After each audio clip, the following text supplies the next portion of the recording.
Hello.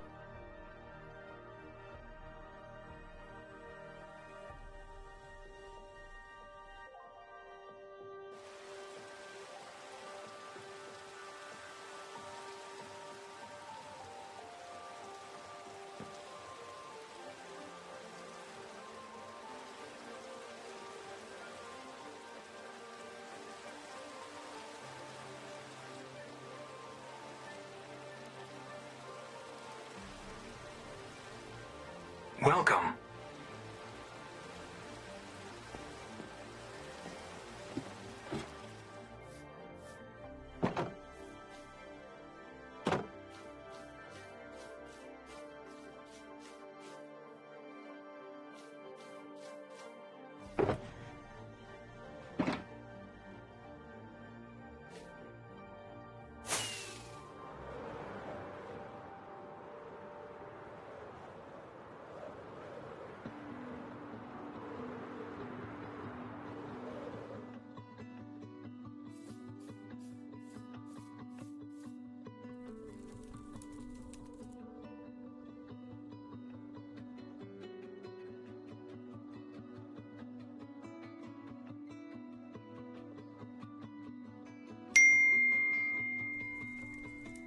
I'm always muted. Isn't that the way it goes? So, but this week we're going to say hello to Keith and hello to Fantastic Sherlock Fox. And thank you very much for coming by. I appreciate that. It's the way it always goes, right? I need a special "you're muted" sound. I mean, maybe not even a redeem, but I mean, hey, there's points for that. Okay, where have I got? I'm looking for my sketch. What did I do with the sketch? Streaming stuff, Minecraft stuff. There we go. Ideas. No. What did I do with? Okay, I'm just trying to find my sketch for myself. Ah, there we go. Where is the sketch of the grounds? I'm looking for the same one you guys have, more or less. Abby. Okay. Bigger, but it works. So the one near the Abbot's lodging would be stables and the gardens. And it actually turns out on our map that we've got here. Escape. So on our map, we actually have, first off, the building's not big enough, but I'm not going to worry about it because Minecraft and all that. Second piece is I've made it, well, too wide for one thing. And the other part of it is that actually I really did screw up. I got it in the wrong spot. It's too far up.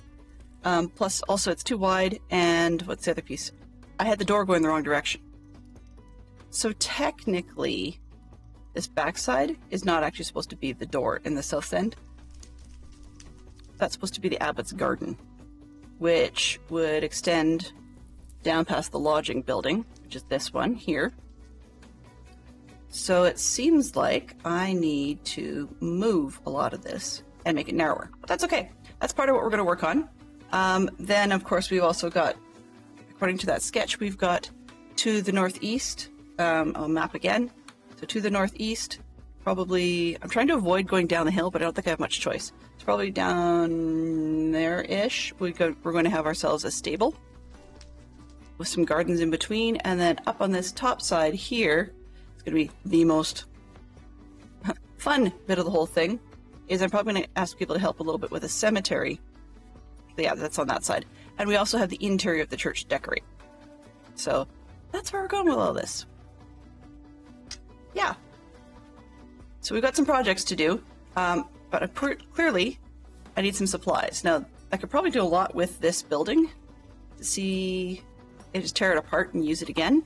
So why don't we start with that? It's probably easiest, then we can figure out what we need from there. And once we get the pieces that we can use, then we can remark out where we want the new building to go. And it's a little taller, right. Should be doing this from above.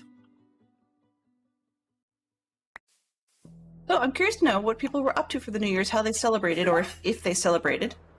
Some people don't really have a... I mean, they just go to bed. They say, oh, yeah, New Year's, hello, and go to bed. Thanks, Fantastic Sherlock Fox. I appreciate that. We celebrated with the kids. We watched the ball drop in New York Times Square, and then we sent them to bed. And Fantastic Sherlock Fox and I stayed up watching like random YouTube videos till nearly midnight, and then our city had a short fireworks presentation that was live in our downtown section, but of course we were at home. But they streamed it on YouTube, so we watched that live and rang in the new year with that. And then not too long after that, we went to bed, I think. I mean, I think we might have watched a video or two after that, and then we went to bed. We toast the new year with your son with white cran peach juice. Ooh, yum.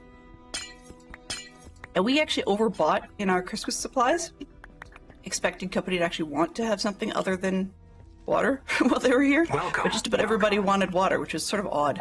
Hey, Terrier Darts, good to see you. Welcome to the new year. Welcome to streams.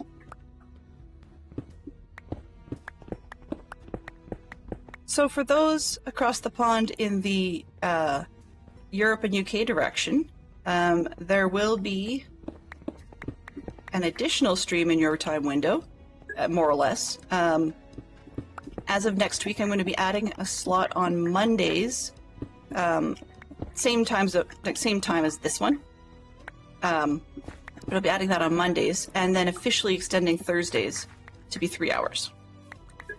Hello there. But I will be getting rid of the evening one. Well, hello. Thank you very, very much. Welcome in, Ross. Good to see you. Yeah, I like the way that you did. You said the word. There we go. There's another reason for the word, right? Welcome on in, Yellow. Yep. Actually, I think I have it without the thing in it, but I think it also works with.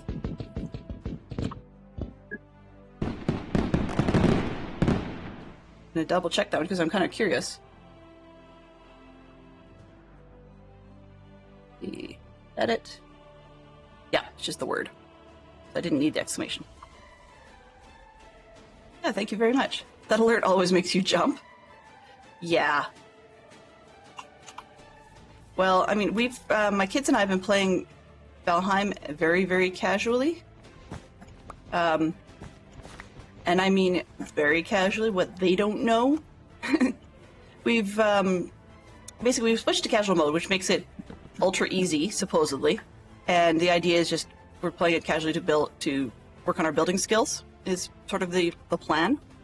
And the casual mode by default has some interesting changes to the Valheim game. So long story made super short is it amps up the amount of resources you can get. And it's usually like a 1.5 times the normal amount of resources.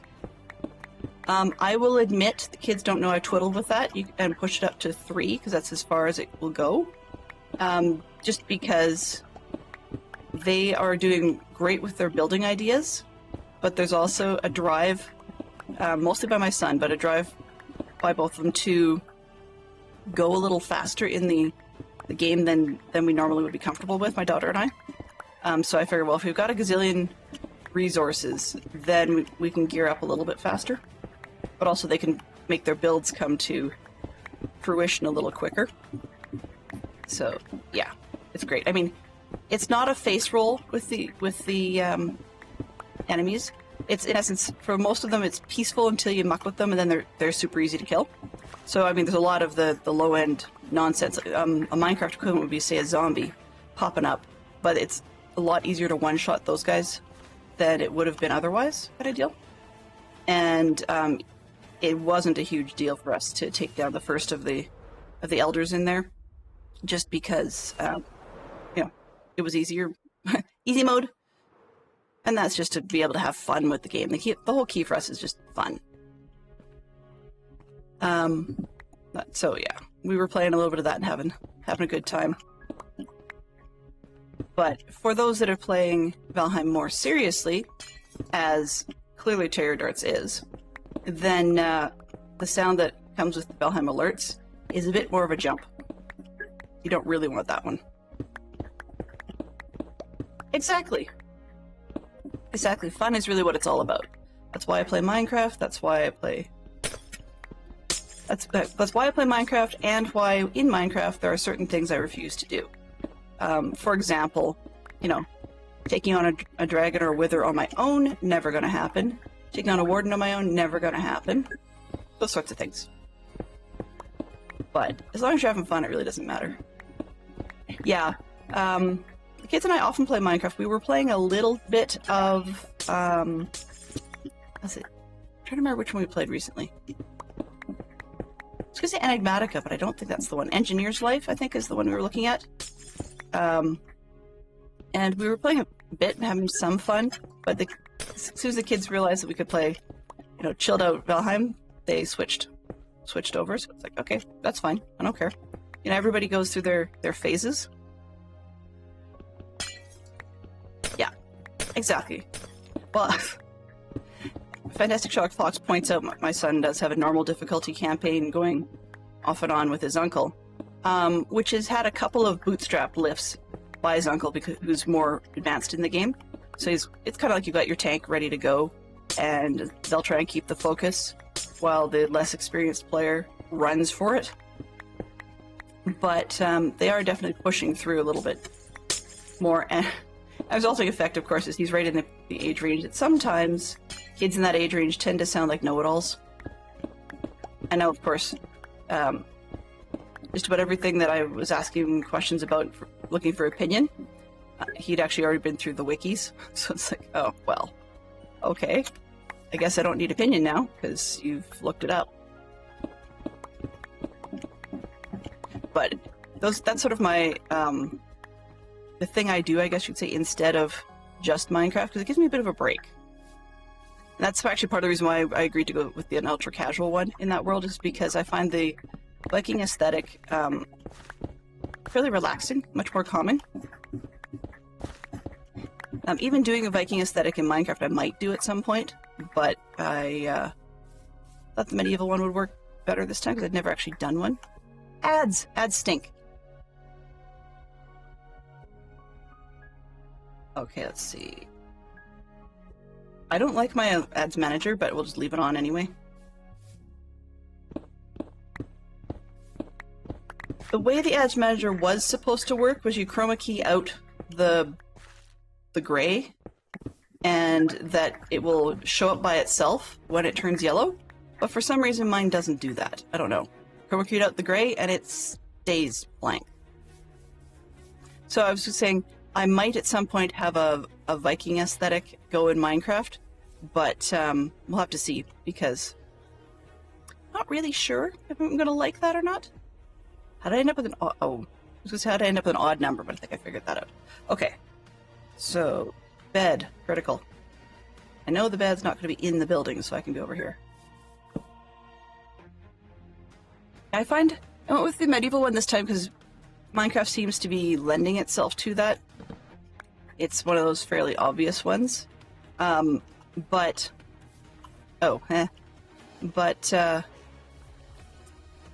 Viking one has been done very, very well by some of our friends, and I would like to see if I could do something similar. Okay, let's see what we can do here. So the bottom edge of kind of where the turf changes shade might work for this. And the width of the house was nice at 1, 2, 3, 4, 6. Okay. So I like the double wide house. More or less? Yes.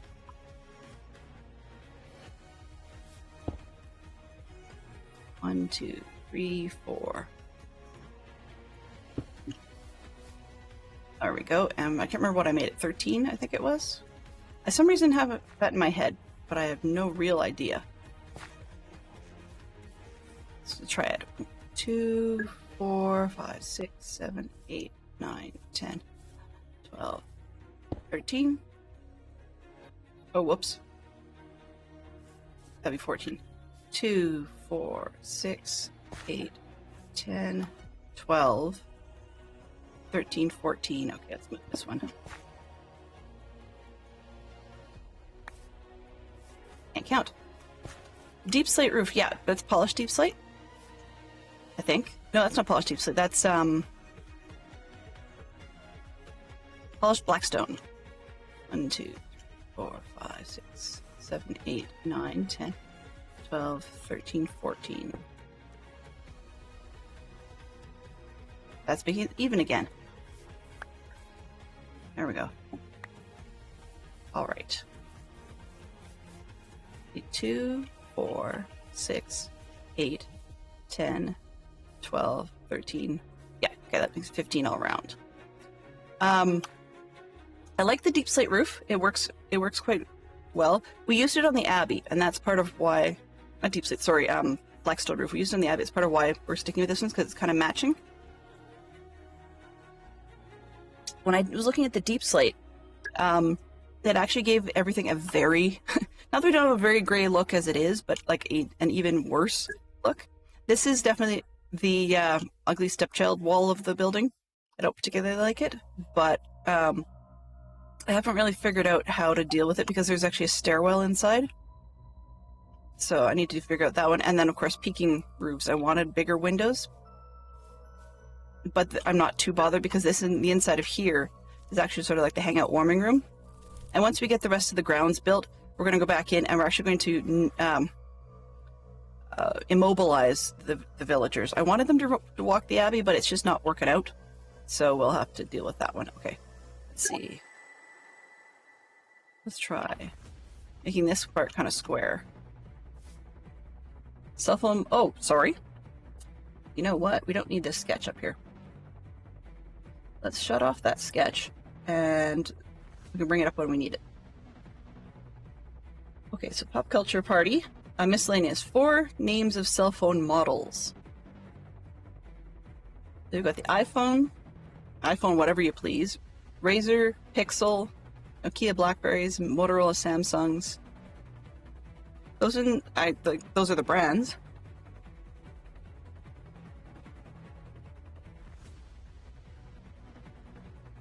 Yeah, we actually had a few of the Nokia, I think is how North America says it. 2, 3, 4. Whereas the the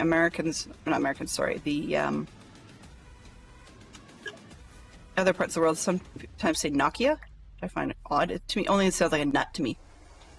3, 4, 5. This would be inner pillar.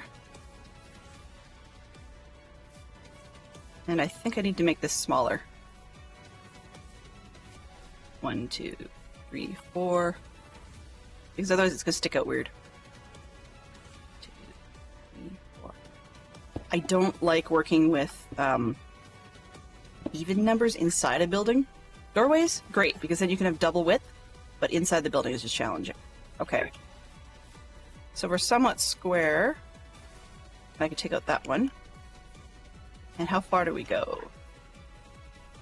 Let's see. So double this one. Right? 4, 5. Okay. So 1, 2, 3, 4, 5. 1, 2, 3, 4. I put 5. And then I'm actually going to turn that odd. Not making much sense here. Yeah, because then I can get my 3 window in there on each side. And that ought to do it. 3, 4, 5. Yeah, okay, great. You used to work for Verizon Wireless.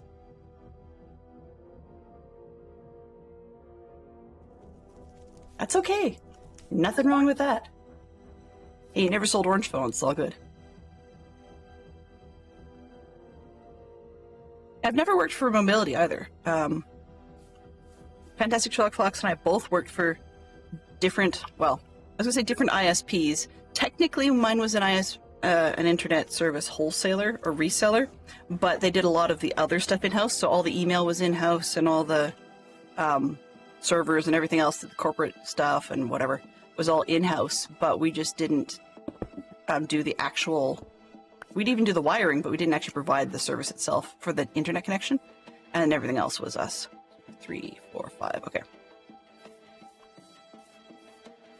And at this point for consistency, and that matches. Okay, so now I could tear that down. Yeah. Last tier, you either fixed it or replaced it. Well, Fantastic Sherlock Fox and I have been various tiers of the front end of things, and I was the iPhone tech. So well, and I guess cell phone more or less generally specialist. Although we had another guy who was actually much better at Android than I was. But I was the Macintosh and iPhone tech. And for my ISP, one of my things I had to do was create all the documentation for the Macintosh side. So the Apple product side, including like screenshots and whatnot, in addition to training other employees. And the nice part about my shop versus the one that Fantastic Sherlock Fox dealt with was that we weren't scripted. It was great. So many of the help desks you get is they can talk to you like a normal person, as in full sentences and all that kind of jazz. And they don't have to always ask you the same questions, but some of them are still very, very scripted, and you can tell when you phone. It's like, we have to ask you this. Could you please turn it off and on again while we're on the line? It's like, but I already did that. Trust me, we need to. It's like, but I already did that. I know, but I have to have it on file that you did it while I was on the phone. Oh, okay. And then you could only go so far and had to escalate. Whereas our company was smaller, so we didn't actually, we could stay far deeper into the problem if it was something that, say, tier 1 or tier 2 technician could theoretically solve. They would just get you to keep going. And so technically our tier numbers didn't match up with a lot of other companies because of the lack of scripting and the fact that we could go deeper. And our phone techs were also the ones that did technical bench stuff. So if people brought in their computers to be fixed, we did that too. Brands to receiver. Wow. You had a lot of stuff to do. I seriously respected the guys who did the wiring side of things. I mean, frequently it was residential. And then every one of our phone techs was required to do a ride-along. So I really loved it. The year I got to go with our old fart installer. I'm sorry, but that's what he called himself. He's like, yeah, come along, have a ride with the old fart. And I was like, okay. But yeah, you got to go and actually see all the punch down ends of things, which is really nice. I like that part. But it was also neat because sometimes our tier 3 guys who were managing the vaults with the servers for the corporate clients, and they'd say, yeah, here, come give me a hand. And they would talk you through what they were doing while they did it. And that was really nice because it wasn't just, you learned a lot, but it was also nice because it was a bit of a respect thing. But yeah, I quit the company simply because Fantastic Sherlock Fox and I had gotten married for that period and then decided to have a family. So I went for mat leave, and while I was at home with mat leave, I decided not to go back. But it wasn't that I didn't like it. There were certain groups of customers that drove me a little bit crazy, but for the most part, it was a really good job, and there was a really good crew to work with. So yeah, it was neat.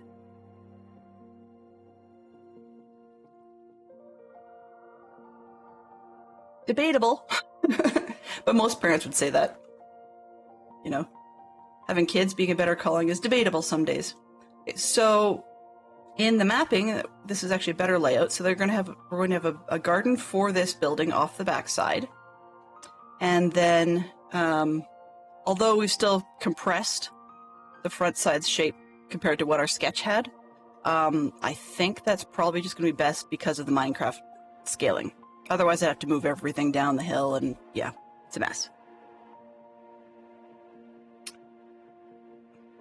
And if I can press it just a little bit more, I can get around the corner. It's tempting. Tempting. That's still debatable. Oh yes, I definitely did well that way. I got myself a great mod to boot. Though that was totally not the plan.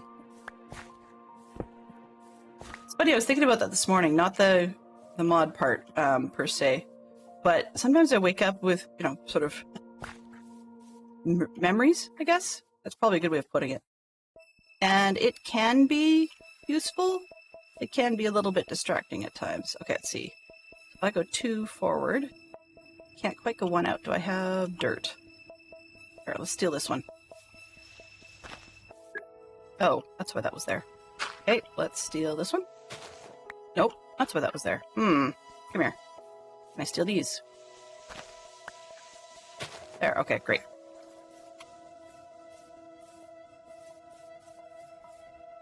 Okay, so 2 forward and 2 out. I think that'll work. Yeah. So it's like 1 step forward, 2 steps back, right? Okay, 2 forward, 2 out. 2 out.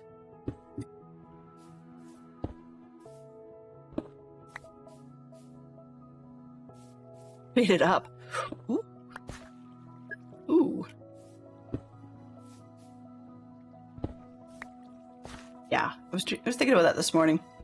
Weirdly enough, actually, when I woke up, I was thinking, you know, I haven't had coconut sorbet. It was just one of those, like, totally, completely apropos of nothing kind of moments. Okay, 1, 2, and the 2 forward. So this has got to go over 2, 2 forward, and we'll see how that turns out. 1, 2, 2 forward. I'll open up this back corner.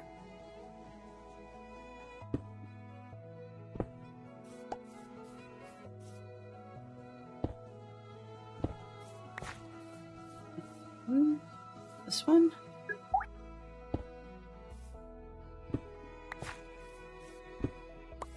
Yes. Yeah, it actually does help when you've got people that are interested in playing the same games. It really does help. I think that one's fine. Let's try that a little bit. Okay, that's better. Now we've got a bit more space and a bit more narrow shape. I think we're good. All right. Because, of course, it's not flat in here, whereas it would have been in England.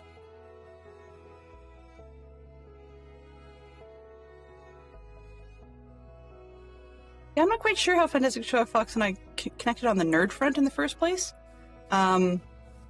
Weirdly enough, we had a mutual friend, and that's how that whole thing started. Sounds like the Holly's Bus Stop song, but it's not intentionally. Okay, so if this is the back, we may end up with a door here, but I think the reality is we're going to end up with a door on this side, which means that odd doesn't work. Okay, so I can make this one odd. Blows everything up, but that's okay. We'll figure it out. Okay, 1, 2, 3, 4, 5. Then I get my window. 1, 2, 3, 4, 5. 1, 2, 3, 4, 5. And this actually should be narrower.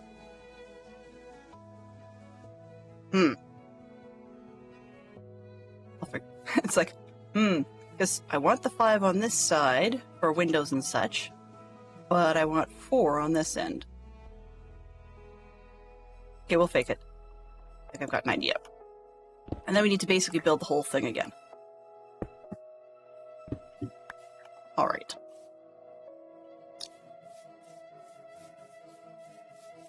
So 1, 2, 3, 4, 5. Ah!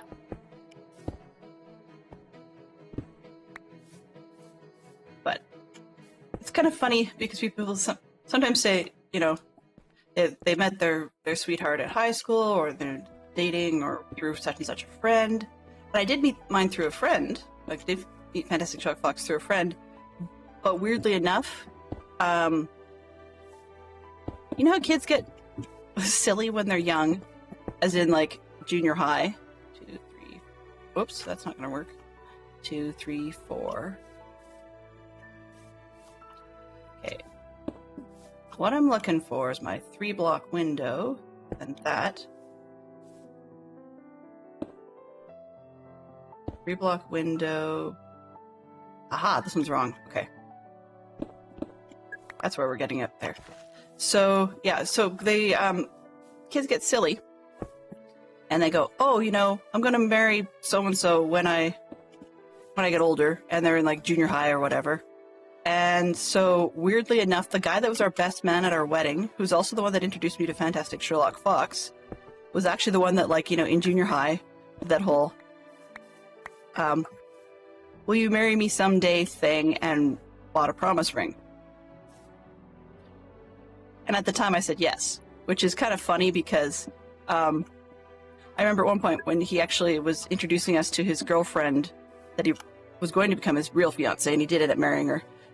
He took me aside at one point and he goes, I hope you're okay with this. I'm like, why would I not be okay with this? And frankly, I had forgotten because it was like 5 or 6 years later, and you know, as kids, life moves on. You don't do the same thing you did when you were younger.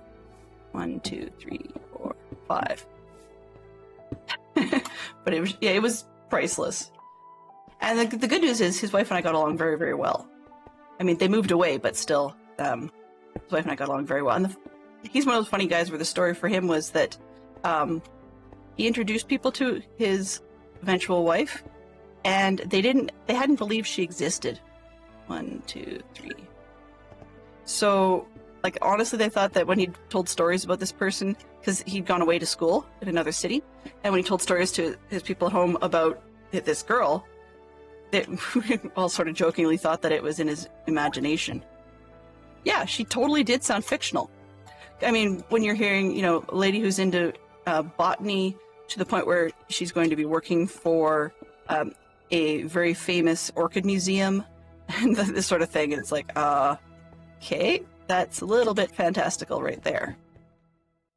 I mean, one of those ladies who, if you ever read articles or stories about, like, the world's most stinky plant that only blooms, like, once every 10 years, this is the kind of thing she's a specialist in. And yet, she agreed to follow him, like, anywhere. Sort of to the ends of the earth kind of thing.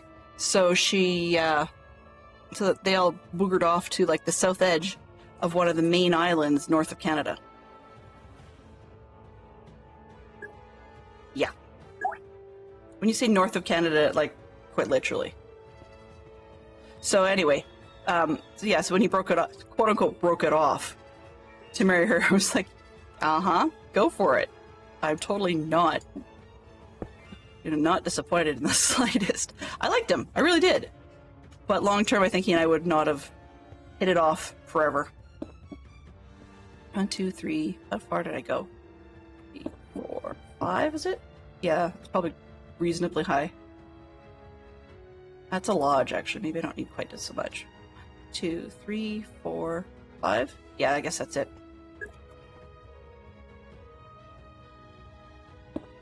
Two, 3. 1, 2, 3. So anyway, where was I going? There was a reason to that story. Oh yeah.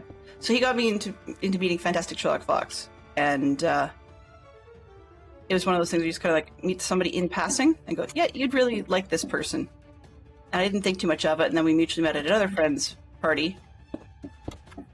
And that, as they say, is history. Because eventually we ended up, the two of us getting together actually caused a rift in some people who couldn't get their heads around that fact. Because prior to that, I had been dating what do you call him? Bioastrophysicist. With not a whole lot of social personality, and his head was not where mine was in a lot of ways. And he ended up marrying, like, the astrophysicist guy from our group ended up actually marrying another really good friend of ours as well. So I mean, it worked out, but still. 1, 2, 3. Still, things happen. It's odd. Okay. I have 6 blocks left. Why? What did I do different? Oh well. Okay. I'm gonna be a door. Come on, block, please. There we go. Hey, Silver Unicorn. Welcome. Howdy. Welcome. Howdy. Good to see you. What are we? 1, 2, 3. That one can go in. 1, 2, 3. And this one can go in. So I'm redoing the Abbot's lodging. For one, we turned it, and for two, that we made it a little bit narrower because it doesn't need to be as big as it is. It occurred to me this morning that in a lot of TV shows and movies where you see characters going, not characters, sorry, what's the word? People like monks and stuff going places, that they'll often disappear into the office and behind, which works fine. They have a little door that they can disappear into. And this needs the window fixed. Yeah, I'll sort that somehow. We'll deal with it. I mean, this isn't fitting exactly what things look like because, first off, even though it's a real place, it's a fictional book. And the other reason is, even though it's a real place, the monastery on site doesn't exist anymore. So, yeah, that makes it a little more challenging to try and make everything match. Oh, I guess I do have to go up 6, because the windows can't close off if I don't do that.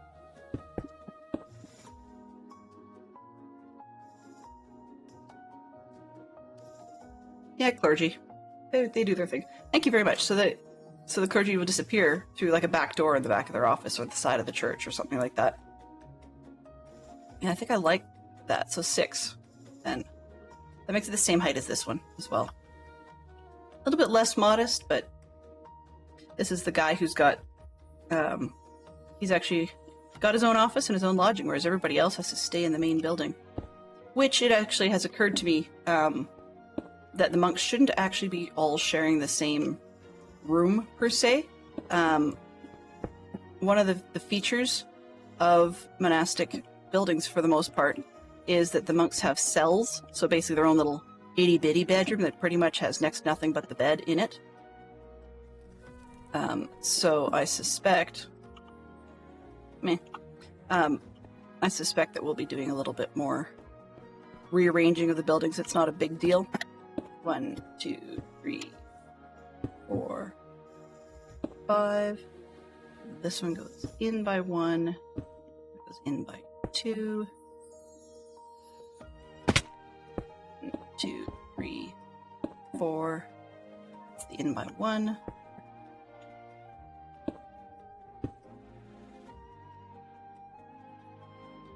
We'll do what we can with the reused materials.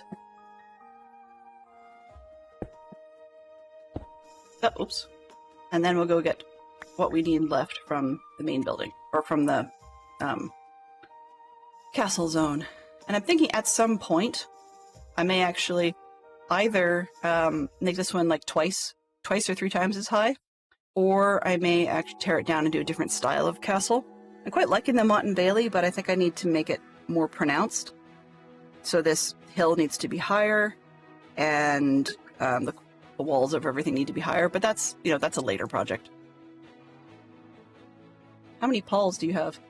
Pop Culture Party Music. 4 musicians currently over the age of 70. Yes. Paul McCartney and Paul Anka both qualify in that one. As well as just about all of the Rolling Stones at the moment. Because they're getting up there. 1, 2, 3, 4. Pop quiz question for Fantastic Sherlock Fox or anyone else, just off the top of your bean. Do you guys remember the original name of Ringo Starr? 1, 2, 3, 4. The AC/DC crew are too, probably, yeah. I'm pretty sure that Alice Cooper is. I know nothing. You know, I totally need to get a sound clip of the Fawlty Towers reference that was.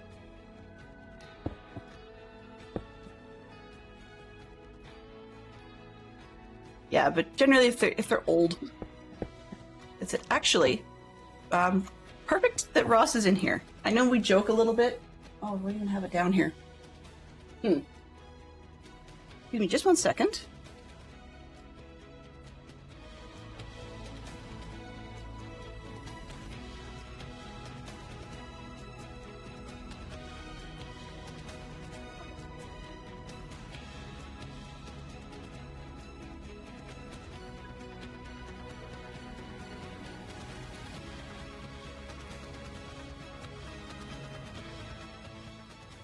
disorganized. I can't find anything.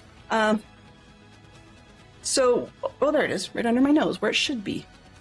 So, for our fine friends, we have yet another version of Geek Out going to join us. I still have Disney ones that need to come in, but because I've only got halfway through that one. But we've picked up a new edition that'll be joining us.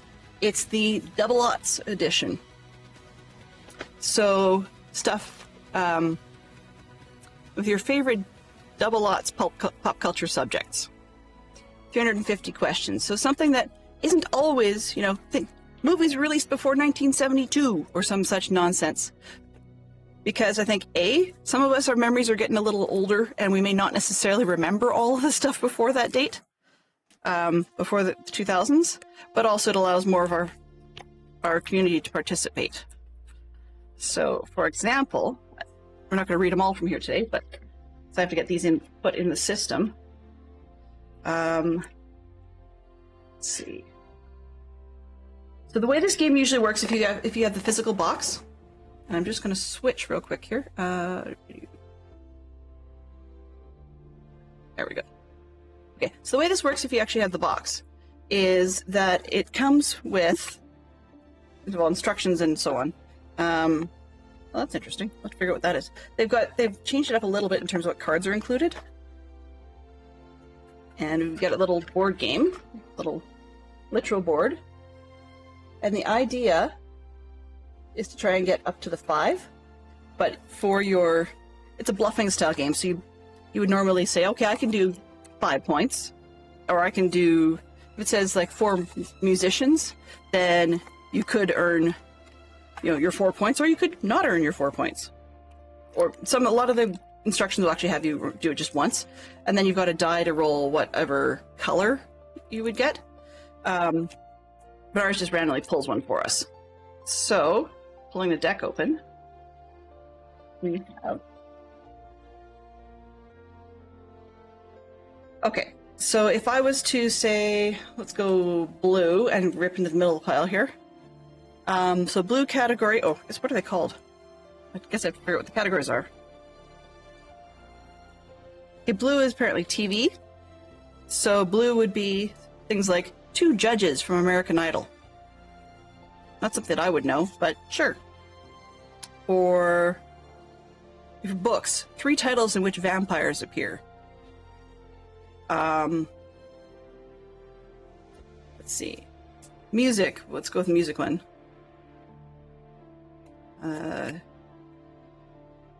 2 piano players, sure. Or 2 songs by Katy Perry. So it's things that we actually have a chance of adding. Yeah. Nail the vampire question. Yeah, exactly. So we have more opportunities. And so I just have to get those cards into the system.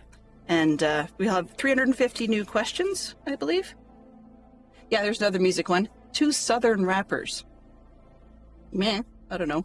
Or 2 characters in a Dan Brown book. He's the guy who did the conspiracy theory one with the Illuminati. Anyway. Or naming 1 model of a BlackBerry. But I will admit, the miscellaneous category in here is kind of a weird icon. It's like, it's one of those pet purses with a dog's head sticking out of it. There we go. Thank you, Fantastic Shockbox. The Da Vinci Code. So yeah, that's coming. We've got to get that. We just put that up over the holidays. Oh no! You know, weirdly enough, so did mine this holiday season. Been doing that a lot. Welcome back, Keith. Sorry you missed that. Basically, I was showing off some of the new Geek Out questions from the 2000s series. Let's see, let's pull one more. I keep grabbing it in the same section. Okay. So if we were miscellaneous, so the black category, be 3 actors who've played a recurring film role in a movie franchise. Like, that would be pretty easy because you can use modern ones. You can use older ones too, like it wouldn't matter. But it doesn't have to be from the 2000s forward, it's just that the questions will not be something that must be answered before that period. Like, who needs 3 songs by Eminem? I mean, in this particular stream, that would be really unusual. Because a lot of the people who would listen to this stream probably aren't Eminem fans. They might be, but yeah. There was, what, 3 South Park characters. So, oopsie. I'm trying to remember. There'd be Cartman and Kenny, and I'm trying to remember who the third one was, because I was going to say Eric, but that's Cartman's name. So, yeah. We've got some new cards to add.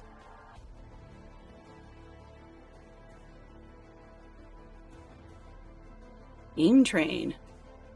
Ooh. Oh, hello there. Hello there. Yeah, there's a great place Fantastic Show Fox probably was talking about. Ours is called, our gaming shop is called Century Box, and it's a fun place to go. I mean, they have a lot of tabletop gaming supplies. 1, 2, 3. Oops. Well. 2, 3, 4. This one's in. That one. That one. This one would go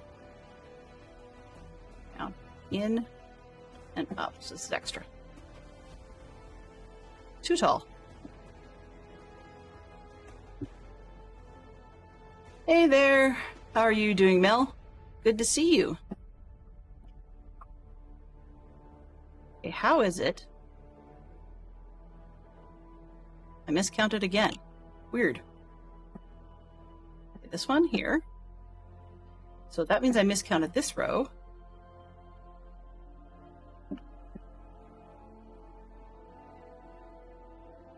Or how far am I off? Oh, window's a little short. Okay, so did I make the rest of them too tall? I did. Let's see. 1, 2, 3, 4. Yeah, this whole section is too tall.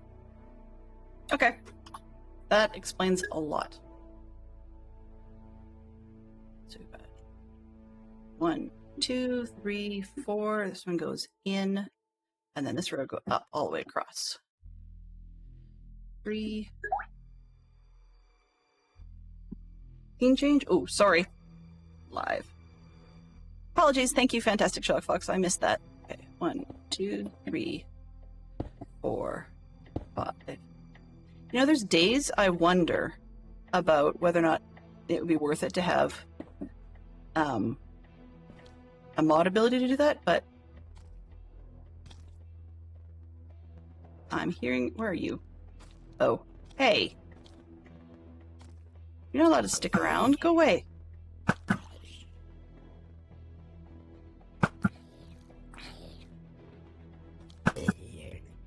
Where are the golems when you need them?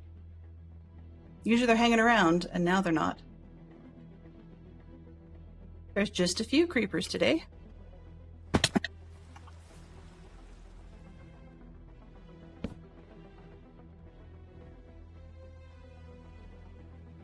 The background, yeah.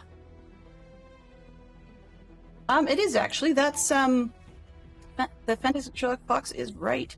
That is indeed the Rocky Mountains. 1, 2, 3, 4. That is a place in Banff National Park called Moraine Lake. 3, 4. And beautifully blue waters through most of the year. Colorado has some pretty cool Rockies.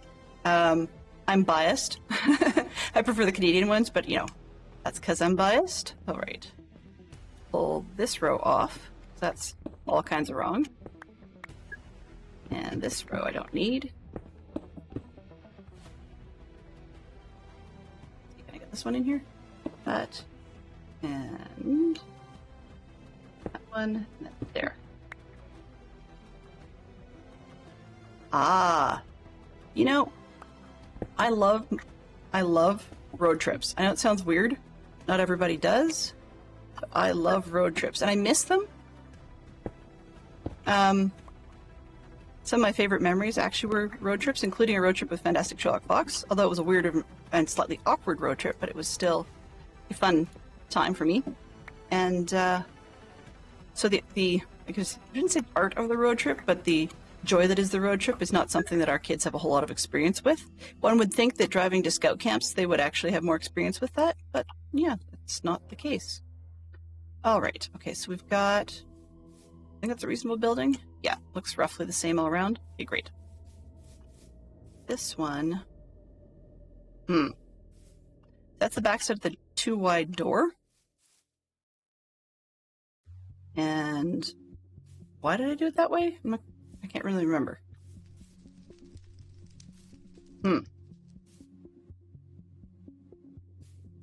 Let's see, do I even need that one?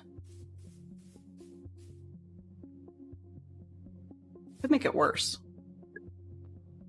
1, 2, 3, 4. This door or window is bothering me, as you can clearly tell. 2, 3, 4, 5.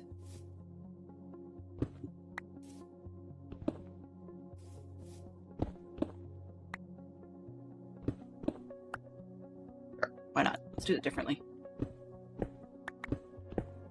Get in. Lock it in, lock it in.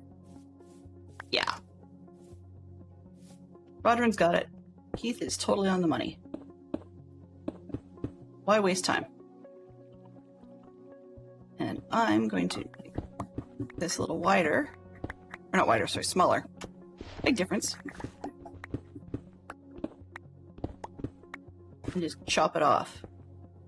Because not only, I mean, the guy has his own private residence, but on the other hand, it's also, I mean, he's a cleric. He's not supposed to have, or not, well, clergy, I guess, not supposed to have a whole lot of rich housing.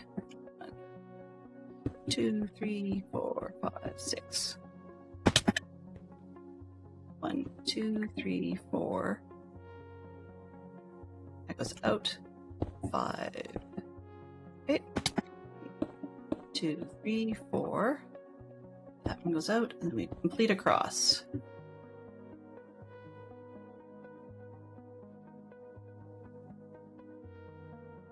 This is like counting fail with Belen. There we go. Okay.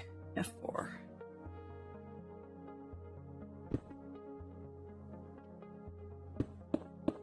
Much better. Got it.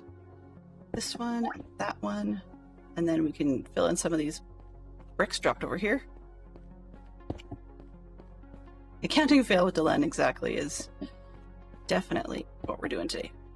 That would explain why I had those bricks, because it's just about the right amount. Let's see, what can I do over here?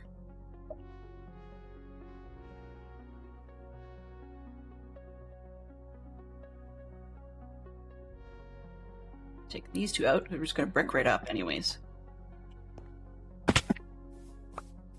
All right, roof time.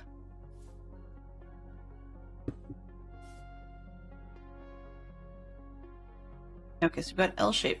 The L-shaped corners are always confusing. 1, 2.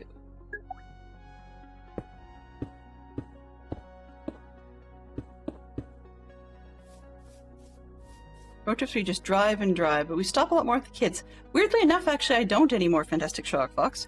From our city straight up to the camp at Sylvan Lake in Alberta, we just do a straight run. We just one solid shot.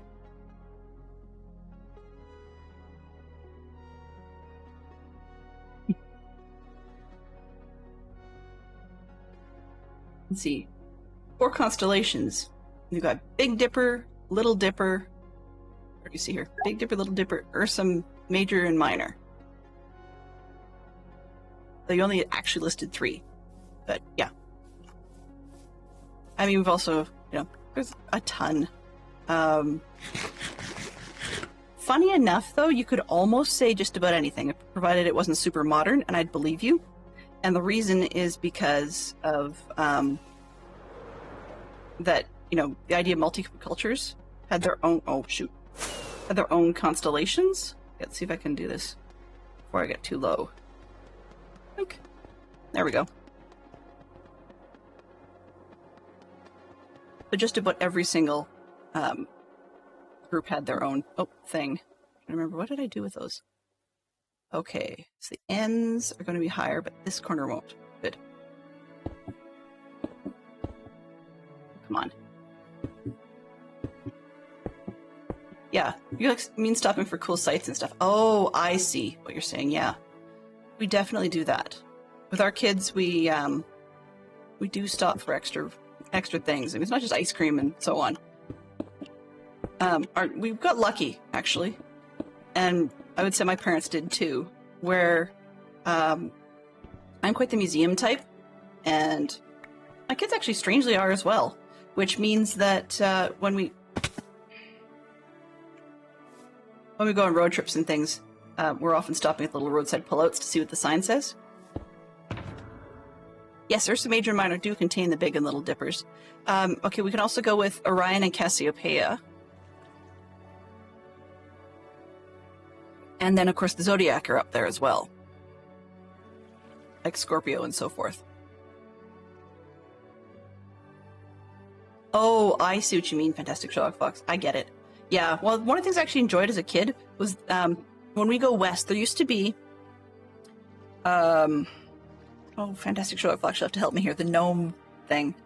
There used to be like they called it Enchanted Forest, I believe, where you could pull over and you get out, and the place was like a huge collection of garden gnomes.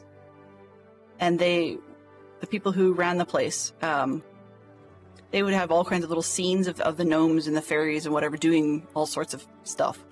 It was really kind of cool, and I always used to love those sorts of roadside things. They totally don't exist much anymore because, I mean, part of it is that people drive crazy fast on highways, and part of it is just a lack of interest, I suppose. You know, things change, worlds change. And I just realized I forgot to check and see if I had a stone cutter. Here we go.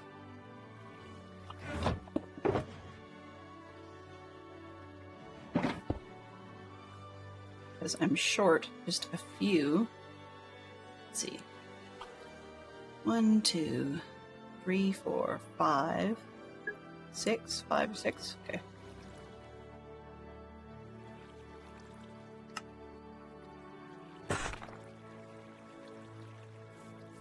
Oh, yeah. Well, it is around... Did they end up finding a buyer? Because I know that at one point they were trying to sell. I know they were having problems getting it sold.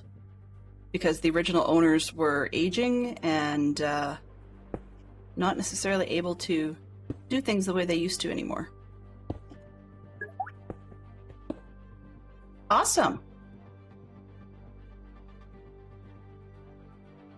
Cool, yeah, so I miss stuff like that. Like, we don't actually have, you know, road trip type of places much anymore. Which is a bit of a shame. But I'm that person. So, for example, if the world of cars actually existed, I would be the type of person that would love to go to Radiator Springs, even though it was not on the interstate.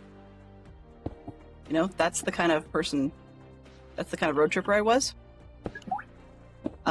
In Canada, we've seen things like Moose Jaw, quite literally, as a moose jaw. What would you expect? I think I've seen the giant Ukrainian egg. There's a place in Alberta called the town of Vulcan. And yes, Vulcan does indeed have a Star Trek spaceship.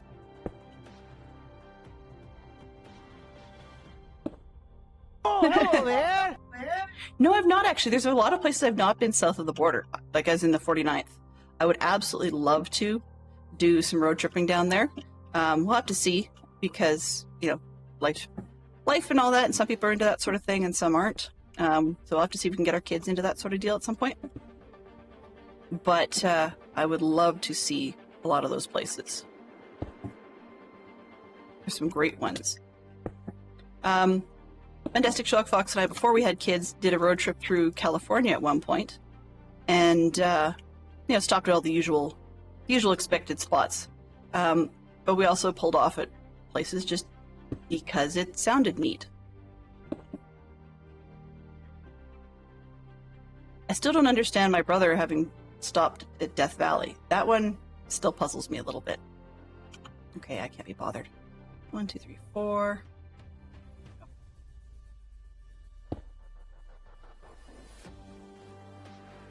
Mesa Verde is one of the largest cliff-dwelling cities in the country. Cool. So I'm assuming they're implying it's no longer inhabited, but that it used to be. That's really neat. I love that kind of history. Yes, we are back at Shrewsbury, Springer.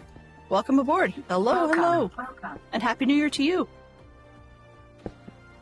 Yeah, we're redoing the Abbot's lodging, and it's going to need a little bit of work.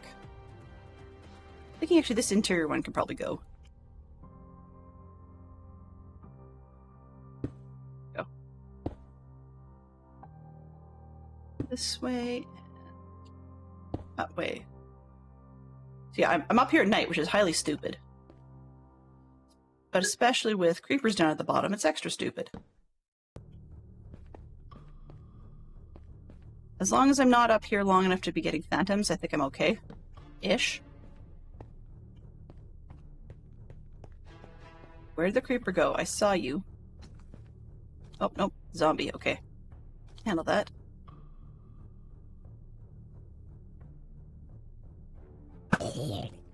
Aha! I'll post it. Cool. Yeah, feel free to... you can either send me a DM pic or drop it in any of the Discords that are appropriate, because there are a few. Yeah, so for those of you that are that sort, of course, we, as do the masses, have a Discord. I have, in the last year, chosen to discontinue my former Twitter/X account, just because they've gone too far for my taste, so yeah.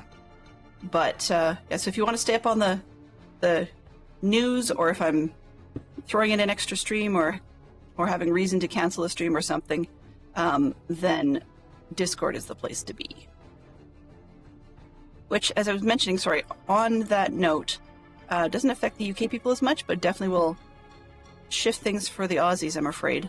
I've decided that for, well, a lot of reasons, but one is fitness and stuff, that my dance classes that had not come back after COVID are finally deciding to come back again. I didn't know if they ever would, because it's usually full of seniors.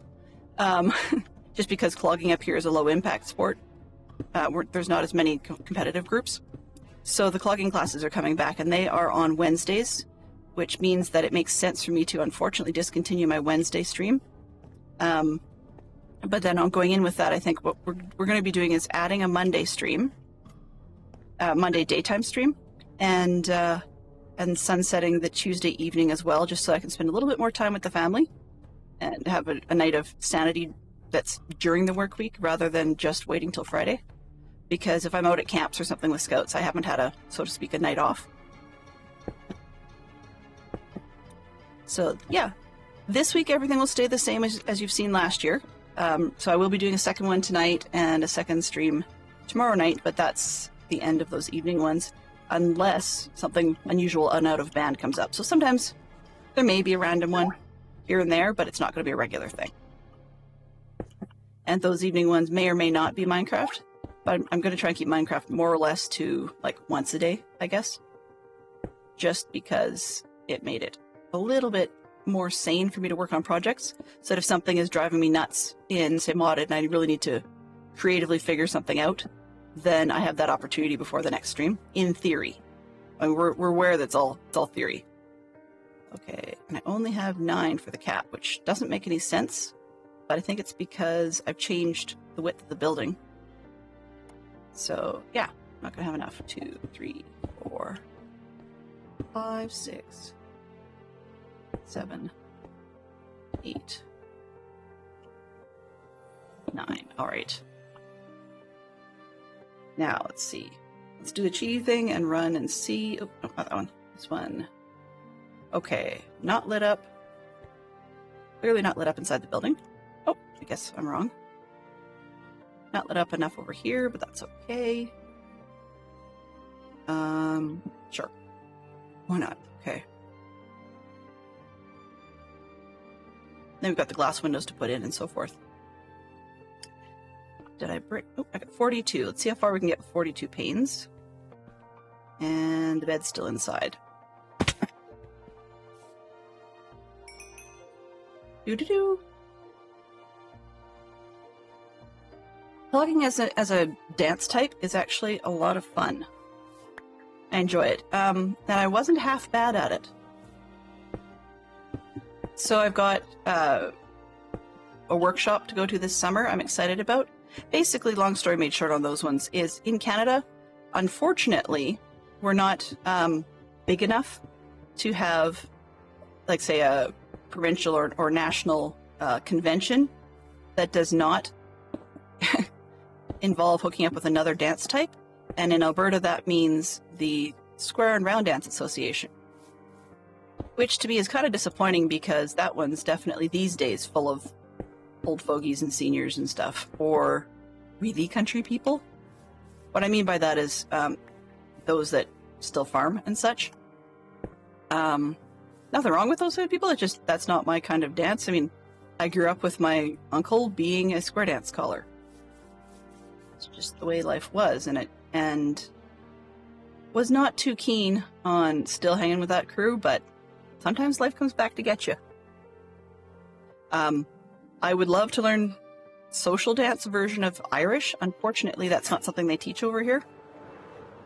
So when you see Irish on television and stuff, it's almost all competition level, or there is like a low impact or lower impact social dance version, kind of like there's social dance Scottish as well, but just once again, not something they teach over here. So I was looking into step dance, which is sort of a East Coast, mostly Canadian thing, but an East Coast thing. And unfortunately, step dance is not something I am even remotely able to do. It's not just physical in terms of, it's not just physical in terms of like lack of being in shape. We're talking not able to do in terms of like flexibility. Never have been. I actually quit ballet and tap years ago because I was not flexible enough. So yeah. Parents used to square dance and I was taught some clogging as well as square dancing. The problem with clogging in Canada, a lot of it, is there are different groups that culturally do it, but when they do that, they've changed the name. So by having changed the name, then it means that there's only one? Oh, okay. Then it means people don't necessarily recognize what it is. For better or worse, I suppose. Alright, so I've got blocks. We're good there.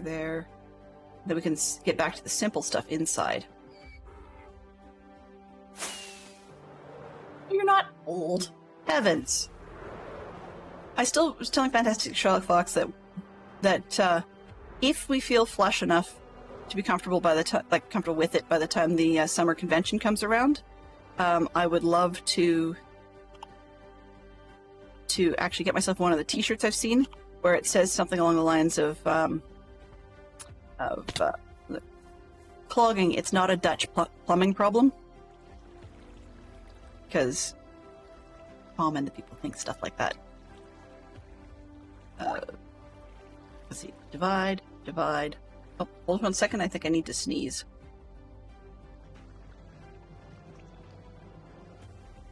Excuse me.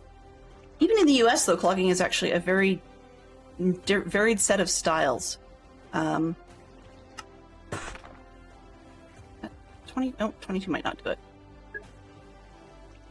And so there are some parts where people say, clogging, oh my goodness, like that's the, cowboy boots with little metal pieces on the toes and heels. I'm like, are you kidding me? That's not what I'm thinking, And then other people are like, oh, you can do it in any shoes. Well, yeah, you can to some extent. And then there's other people that are really fired up about exactly how the shoe must be and what the movement must be and so on and so forth. And it gets a little bit ridiculous. So for those that aren't familiar with what this is, if you were to be watching, say, I guess most commonly men, doing the clogging, I used to say names like Gregory Hines and such. Oh, I missed the windows. Right.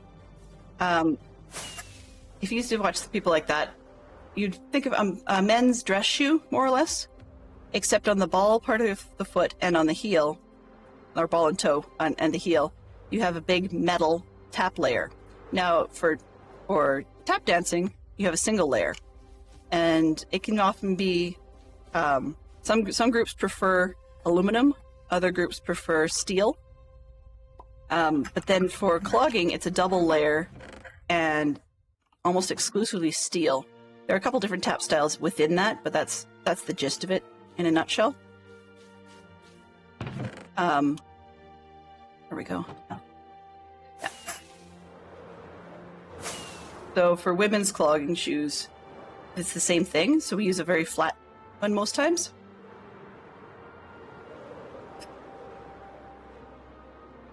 You know, when it comes to age, I've said this before, and I'll still die on this hill. Age is a number. A lot of it is A, how your body's treating you, and B, your mental state. There's only so much one's mental state can do to compensate if your body's not cooperating. But truth is, really, there are some that are still around and have purpose in their life, and their bodies are treating them well enough, and they lived a really good old age, frequently triple digits. One of Fantastic Sherlock Fox's books, I haven't yet read, though it's on my to-read list, was a book called Blue Zones. And they talked about people on the planet that were long-lived and fairly happy, and so they got interviewed to see what their purposes were. Mileage and wear and tear, exactly. Exactly, that's, how's your car going? The car frame of your body, yeah. Oh, ad break. Sorry, guys. I see. Huh. That's interesting. If you guys see the ad progress thing in the corner for those that are not affected by ads, when I alerts, where's the ad thing? So if I just do. Oh, okay, I can't do it now because it's timed out. But I have not chroma keyed out the white, so you should theoretically still be seeing numbers, even when I turn the chroma key part on.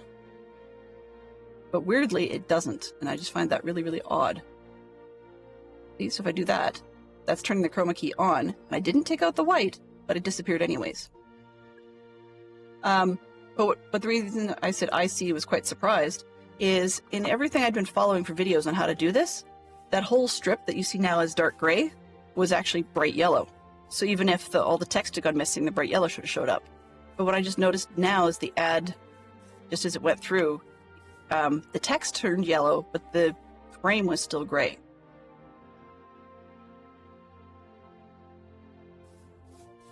Yes, you did, Ross. Quite a long time ago, actually. No worries. Whoa, wait a minute. Oh. Okay, so I was trying to figure out, I saw Fantastic Sherlock Fox, you had permitted a term and I just got confused. Okay, so let's see. Distracting.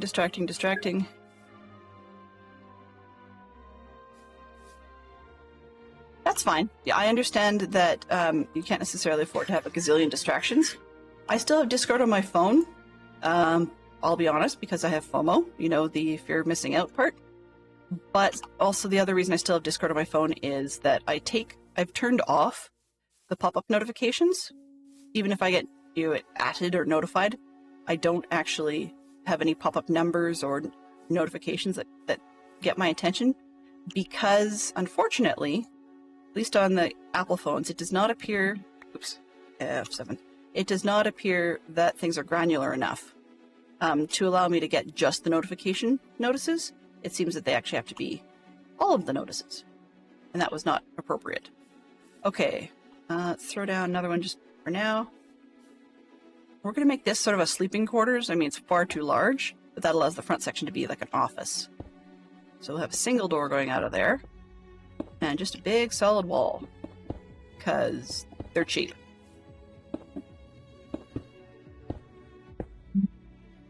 Yeah, phone was a thing, exactly.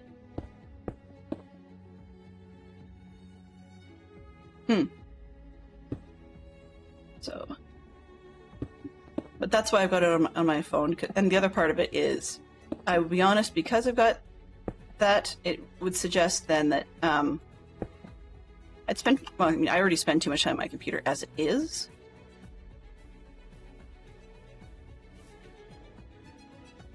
Yeah, just go blank wall. There we go. So I already spend too much time on my computer as it is, and so if I didn't have it on my phone, frankly, I'd be repeatedly going down to the computer to check in or to see what's going on. What did I miss? And that's not necessarily the world's best plan. Okay, so I'll have to figure out some more maybe. You would assume that the guy who's in charge of the whole place would have a slightly nicer bedroom than everybody else, but I mean, there's got to be more in it than just a bed. I forgot to... This one, there we go. All right. But he's got a nice desk for people to meet. I'm trying to decide. Let's see. Oop. Of course, you need to have... Yeah. I mean, one of the other reasons is if it doesn't notify, then it's a lot easier for me to say, okay, I'm in the middle of doing something else. It's not appropriate for me to have my phone out right now. Let's just leave it.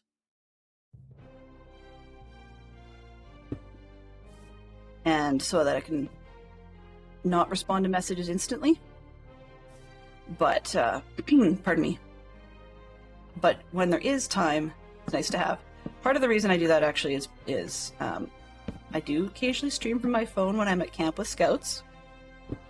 It's just because after everybody's gone to bed, you know, there was a time when, say, I'd watch Carnage Joe on a weekend or something, or Dadcraft on a Saturday night if the younger kids had gone to bed. Desk is a little too big. Let's give him a return.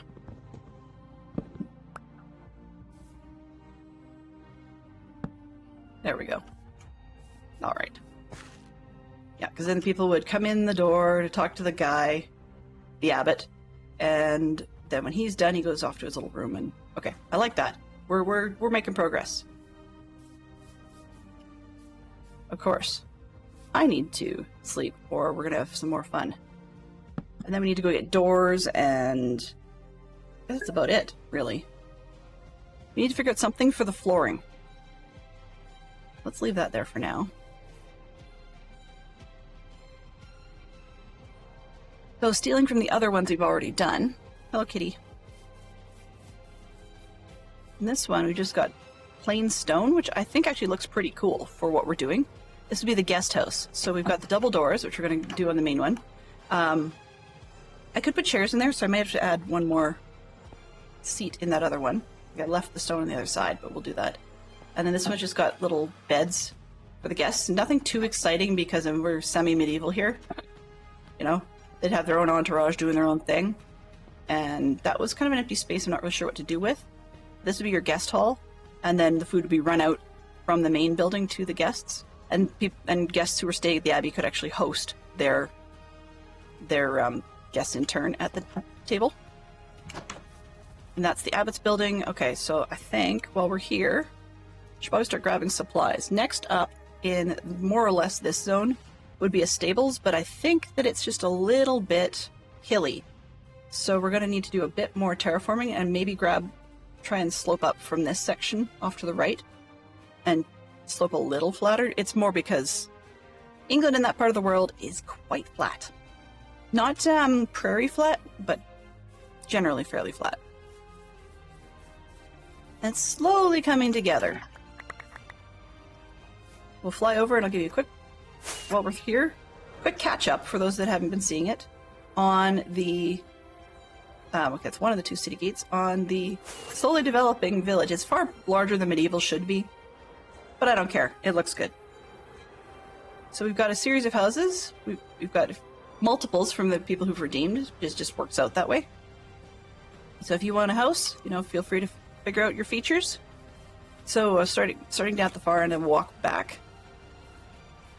Most of them are labeled. So we've got ITT Tom's place. They're pretty bland inside, for the most part. He actually asked for moss on the floor, so nice and quiet. Yeah. We've got ITT Tom's place. We've got one of Scrub Lords across the way. Then we've got Fantastic Sherlock Fox and James.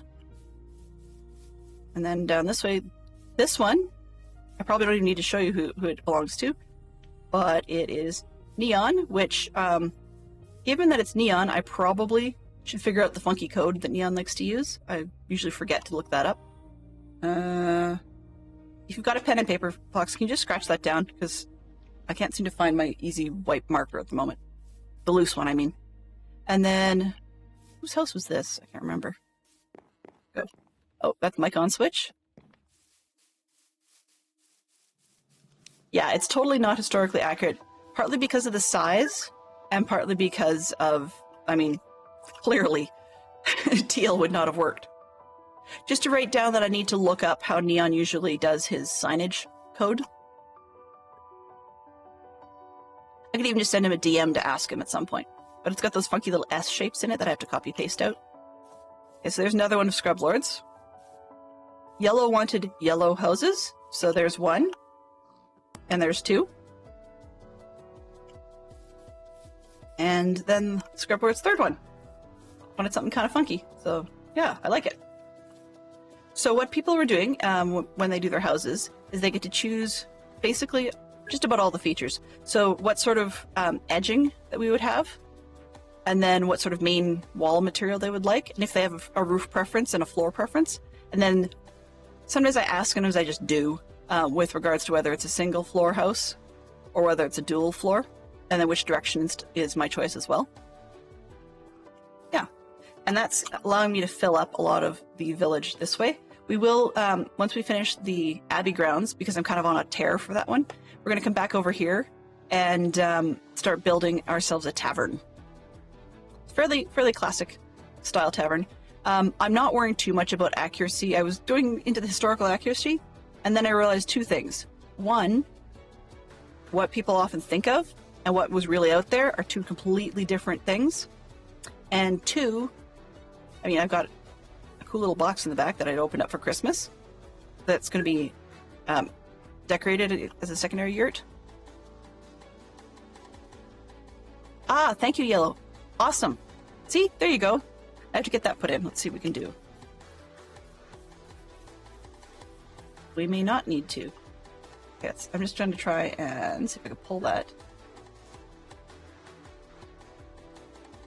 These A, B, C, D with neon lettering. Okay.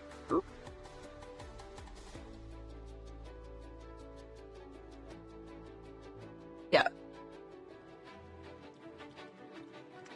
Welcome, Benson. Hey-o! Nope, it's scrolling past me. Okay, I'll have to copy that out a little bit later. I'll get to it. But it's been written down for me to do. I will get to that then because it doesn't want to let me copy paste easily right now. My reply stuff got in the way. Well, thank you very much for giving her a shout out. I appreciate that.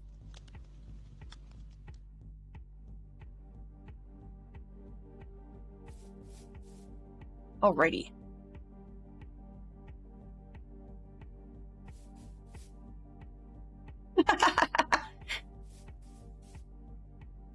All right. So we need two different things. We're going to, let's try this. So we've got Alt 0167.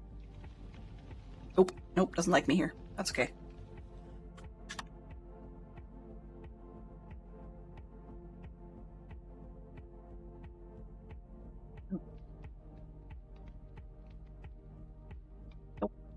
That's okay. So we're going to, for now, put Neon's name back on.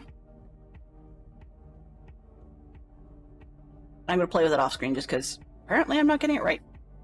We'll fix it. Okay, so these are the houses we've got so far. I'm not sure how to make one any more yellow unless I went with, let's see, I've got to do that. Probably concrete, which is not a whole lot of fun. It's a very bland, like, no pattern. He says, we have a place that claims to be like an old English pub, yet they have no dartboards. Yeah, one that was in someone's home. In Perry Darts, if he's still around, would have to correct me. But as I understand it, A, darts was a more modern invention, and B, it's actually far more social overseas than it is over here. So it, just in your home might show up in, say, a social man cave if they had such a thing, but as far as I know, that's not a thing over there. So you go to the pub to play darts and hang with your friends. All right.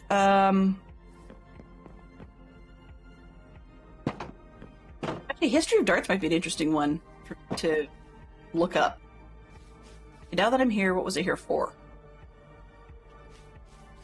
Yes, I've reached that age. Memory like a goldfish is probably putting it mildly. Okay. Oh, right, I was looking for doors and supplies to terraform. That's what it was. Laying down dirt. Oh, on the bright side, you guys only had 25 minutes left of dirt laying to see. Okay, doors are all spruce for consistency. That would be the front door. I need an interior. 1, 2, 3, 4, 5, 6. Yeah, I remember that. So I've got the doors, and then I needed one more piece of stairs to keep the seating consistent. Oh, where I was going to go with a lot of this lack of historical accuracy. There we go. See, there was a point at some point. The lack of historical accuracy, I'm okay with it, partly because the stuff I was doing is fictional, based on, you know, fictional stories and such, but also that, as you say, Minecraft scale, and what we think of as medieval isn't necessarily accurate in terms of time. I mean, medieval was easily from, like, the early 1100s, more or less, right through to almost the 1700s. I mean, you've got Renaissance and so on in there, but there are pieces where that's actually a sub-breakdown of the medieval period. And there's also other myths that people have perpetuated over the years, such as, you know, lack of hygiene. People knew that cleaner people were less likely to get sick. They got that. They didn't quite catch the why part of it, but they did know that. So the whole idea that people who weren't high class were filthy all the time, not necessarily true. I mean, it's part of why a lot of people love to live near the river, is because they would go for regular baths.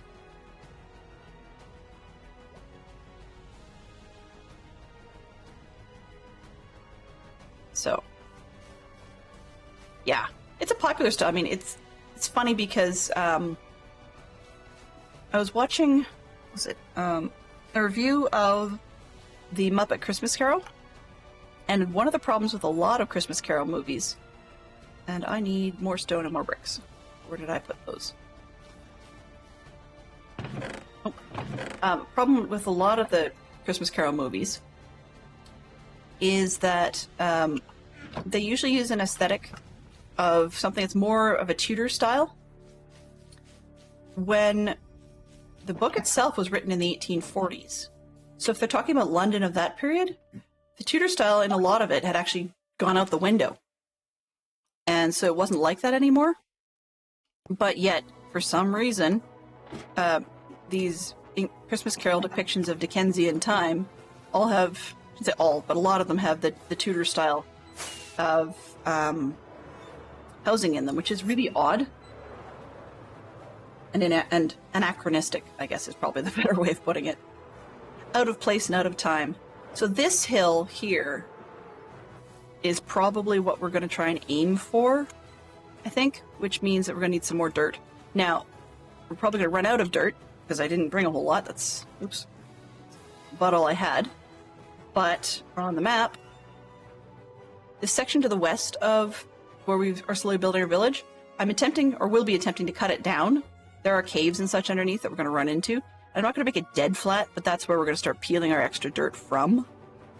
Yeah, and so this gift thing will probably end up on a hill, as the yurt exists on a hill.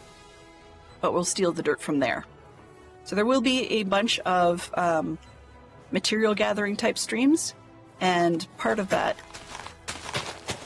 may start on a Monday. I'm going to we may end up with Materials Mondays, not intentionally, but when people are having a Monday kind of day and their head just is not kicked into gear yet, it's definitely worth it to try and see if, you know, like just gathering materials and chatting is on the docket, because it helps. It's one of those, you know, need more coffee to make coffee kind of days. Geek out. 2 gadgets from Ghostbusters. Only 2? Okay, Fox, can you beat 2 then? Can you beat 2? And I'll even take gadgets from the new movie if people have seen them. I'll admit I haven't seen the 4th movie. I've seen the first 2? No, let me correct that. Yeah, 2. I've seen the first 2. I refuse to see the 3rd one. It sort of doesn't exist. Sorry, Melissa McCarthy. It doesn't exist. But I've yet to see the new 4th movie, and briefly there were rumors of a 5th coming with the whole new bunch of young kids and making it a much longer franchise. We'll just have to see how that pans out.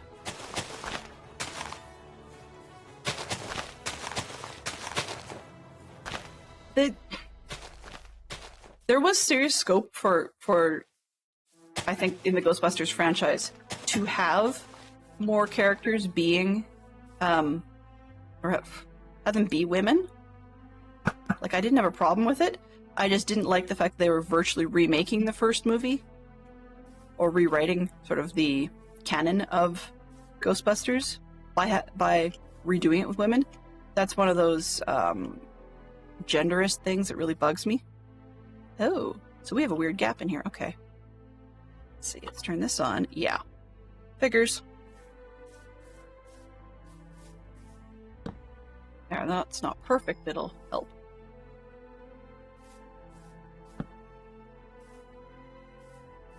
I could spend lots and just fill that gap, but we'll see.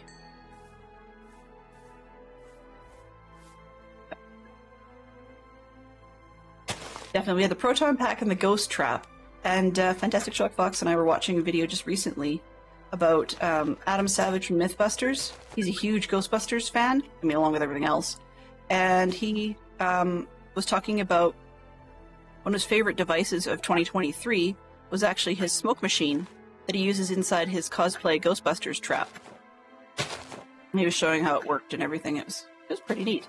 Seeing that little thing about the size of a shoebox just smoking away. Yep, there's the ectometer and the containment vault in the basement. That was the ectometer, I think. Actually, you know what? Now that I think about it, Ecto-1 is certainly a device in itself, yep. Here's one. If you guys have not seen the 4th Ghostbusters movie and its Afterlife, Ghostbusters Afterlife, I would definitely say give it a go. I have not yet seen it. It's on my to-watch list, but I'm excited about it because there is some, for lack of a better term, it's a good usage, for a change, of the technology that's often being used these days for, or can be used these days for, deep fakes of people. So those that have passed or weren't going to be in movies, using technology, people can fake who they are, which is creepy and frequently unwanted, particularly if the star hasn't passed yet. But hence there's like all sorts of stories you hear about lawsuits and stuff to that effect. But in Ghostbusters Afterlife, they did a great job with permission of Harold Ramis's family. And they remade some of the scenes from the first Ghostbusters movie with him in it. Designed as a shot-for-shot sort of thing, as a bit of a, I should say, to a sell to his family. And in a positive fashion, it sort of freaked them out. Because as the story goes, once again according to Savage, but as the story goes, the people who did the computer work did it well enough that the family had trouble figuring out which one was the real actor and which one was the computer fake. And when his family can't figure that out, that says something. I mean, obviously they use makeup and things, so, you know, like, the people acting don't always look like themselves. but it was just well done. Oops, and I forgot about the door. Give me a sec. Yeah, for the new movie, they computer mapped Harold on a physical actor, exactly. Which is it's a format of live motion, go motion.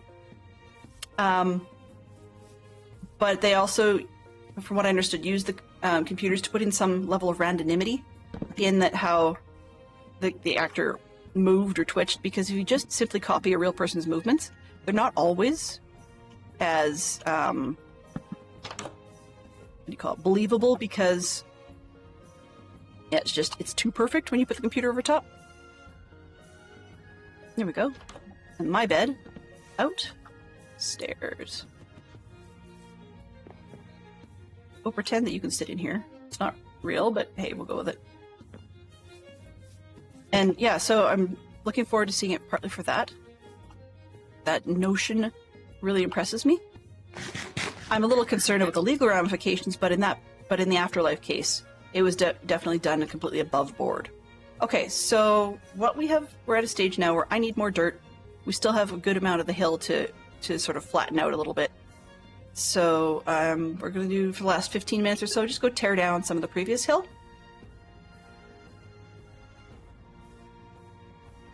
I'm a little bothered by that, Keith, actually, because personally, I just feel that series, the Fast and the Furious series, is done. Like, it's getting to the point where it's way too long. Thank you very much. I could always use that reminder. Yeah, so I'm done with the Fast and the Furious series, but I mean, that doesn't mean everybody else is, right? I'm just thinking when you're starting to get beyond, you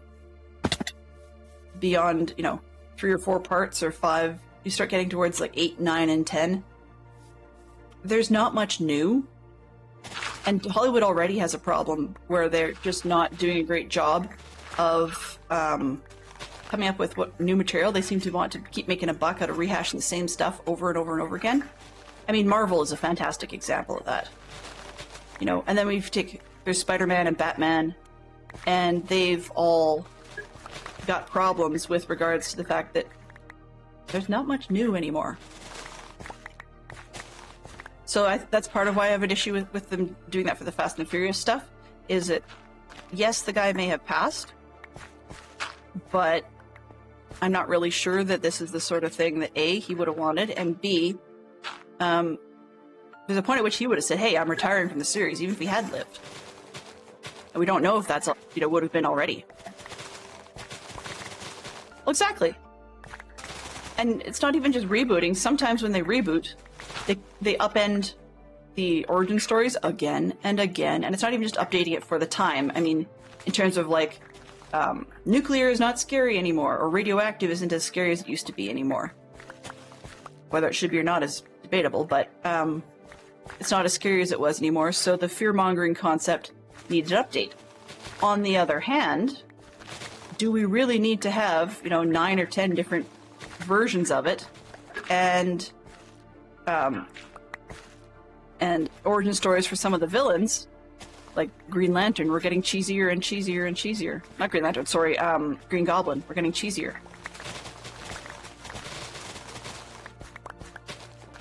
Well, I mean, really, part of the question is who's to say who's right in the origin story. I would say that if it's based on comic books, then yeah, the comic book is your go-to. That's okay, I mean... The other thing is movies are just as bad as comic books for not just rebooting characters, but reviving characters that have died over and over and over again. Superman has been dead several times, and yet he keeps coming back.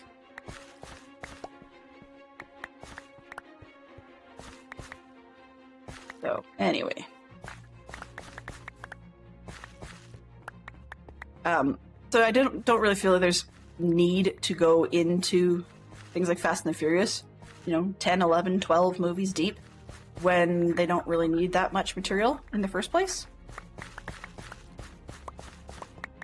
But that's just a personal opinion. You know, people can disagree with me. I haven't watched a whole ton of movies in a long time, partly because I'm getting tired of the way Hollywood is rehashing stuff. Let's go.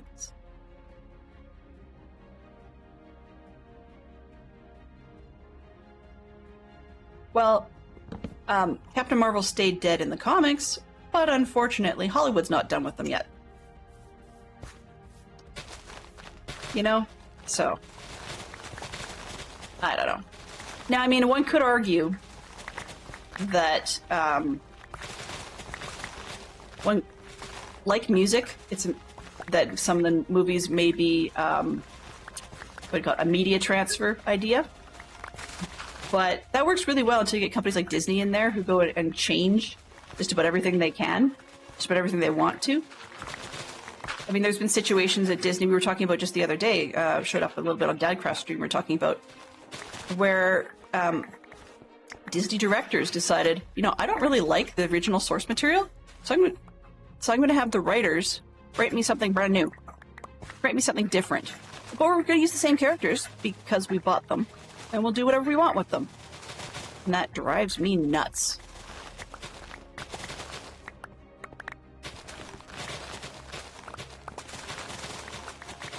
I mean, there's another scope. You know, when you think about,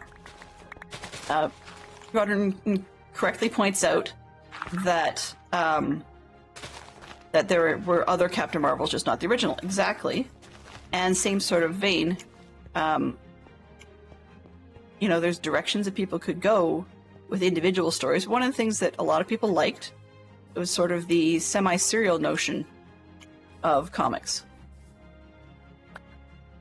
And that it was sort of the, who's going to be evil to the world this month, and that such and such hero is going to save the world from, right? Who's going to be evil this time around? And sometimes there would be an arc of 3 or 4 issues or something like that, but it would always be, you got to the end of the issue and the next one isn't out yet. And Disney's terrible at cliffhangers like that. Absolutely terrible.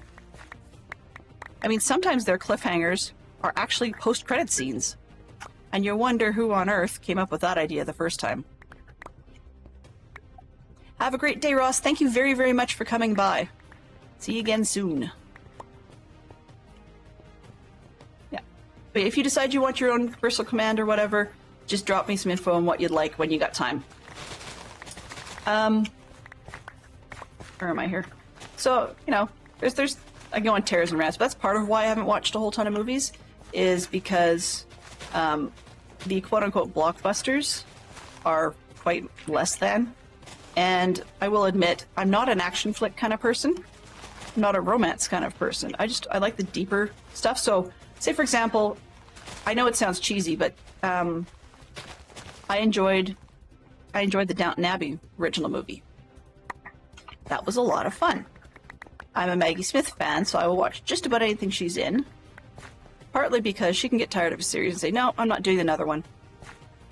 And then studios actually have to come up with something worthwhile to get her to buy in again.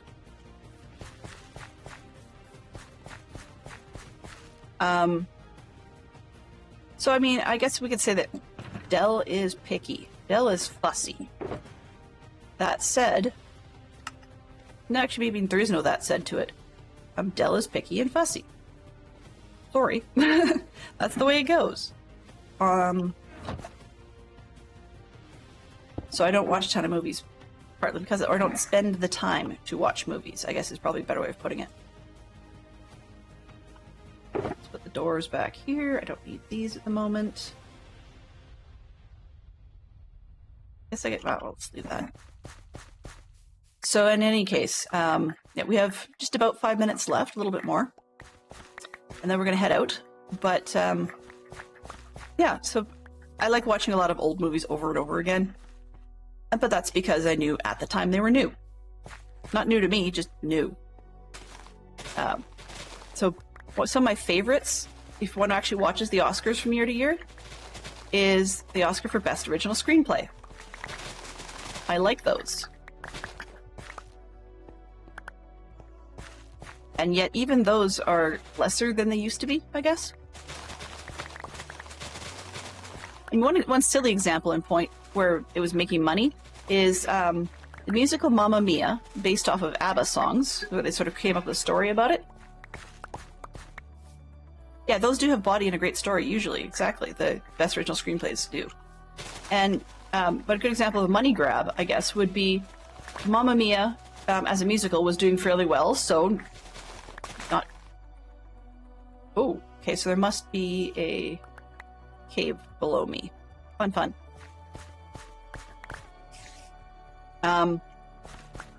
So with Mamma Mia, needless to say, okay, it's not too surprising they turned it into a movie. Sure, I can handle that. A fairly star-studded movie, actually. You don't often see Meryl Streep and Pierce Brosnan in the same movie. And yeah, Skarsgård was in there and a few other ones. But it made a ton at the box office. Big bucks. So what do? Of course, they create a sequel. And they messed with the timeline and stuff, so it doesn't make a whole lot of sense with relation to the first movie or the actual musical. But not only that, they reused some of the songs. I mean, now I get, can't just always go with ABBA music, even though the guys are still alive and theoretically could write new songs for you. But they actually reused some of the hits in different parts of the storyline.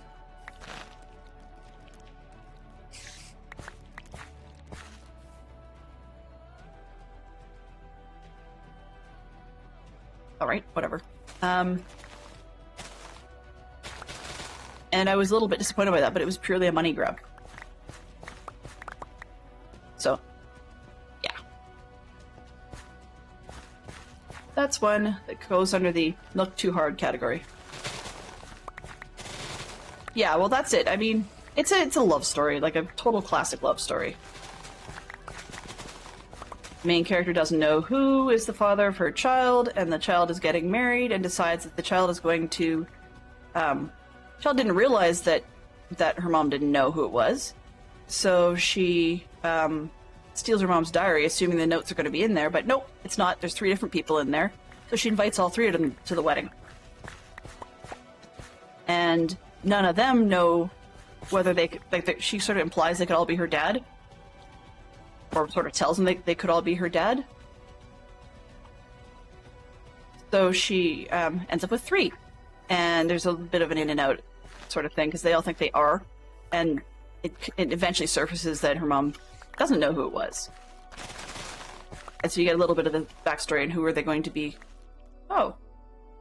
Okay, well. Oh. Who are they going to continue being in love with, etc., etc. And so it was built out of a lot of classic ABBA songs. Everybody and Their Dog is her dancing queen, for example.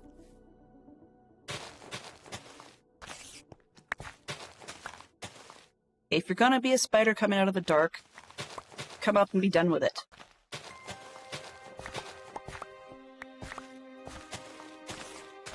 So, some people liked it for the ABBA stuff, some people liked it in the movie for the stars, some people, pardon me, liked it because it was one of the weird situations where they get stars who don't normally sing, had to be taught how to sing the ABBA songs. Pardon me. And they were taught by the people who wrote them, which I thought was pretty awesome. I don't remember the names of the ABBA people, I'm afraid, but those were the guys had come in and actually taught everybody how to sing the various parts of the songs. I thought that was kind of cool. But that's as far as it should have gone, and I figured it should have ended there. Nope. So, yeah. Anyway. I'm not too surprised.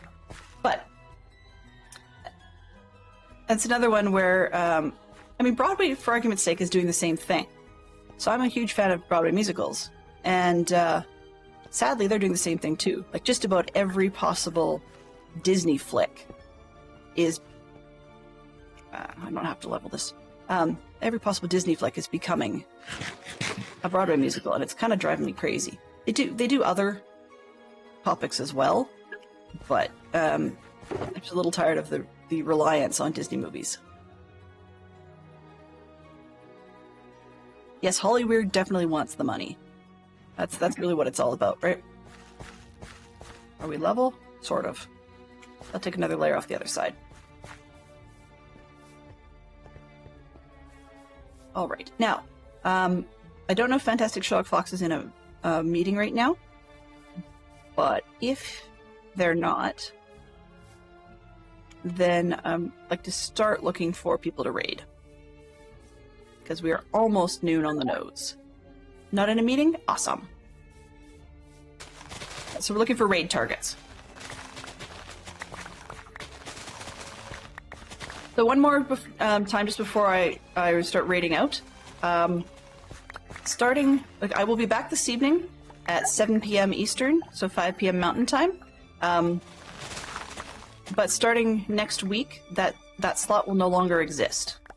Not for me, at least. It'll be, open to someone else to stream in there if they want to. I just feel that having a couple of, or a night or two to spend with the family during the week is good for mental health and, relationship bonding and all that jazz with kids that are becoming tweens. Not that far off anyways. And so it's important. But also just a bit of a break. So, So Thursday this week will be the first slot that's officially 3 hours. That's noon to 3 Eastern. But otherwise, we've got the grand scheme of the new schedule is today and tomorrow, as always. So we'll have Monday, Tuesday, and Wednesday will be noon to 2 Eastern, and then Thursday will be noon to 3 Eastern. Where'd you get that shovel, buddy?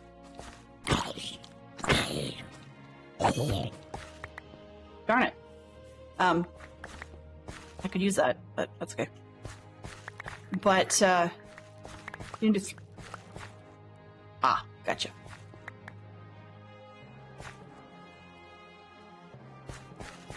So, that's the new slot, will be noon to 3 Eastern, and then on... Hold of the air?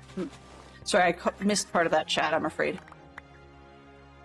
Ooh, Mama Bear is our biggest fan. Well, thank you very much, I appreciate that.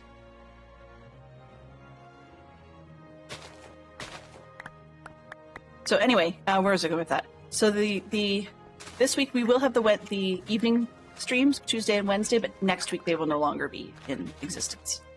Part of it is because my dance is coming back on Wednesday evenings, so it would be a little bit of a crush, and then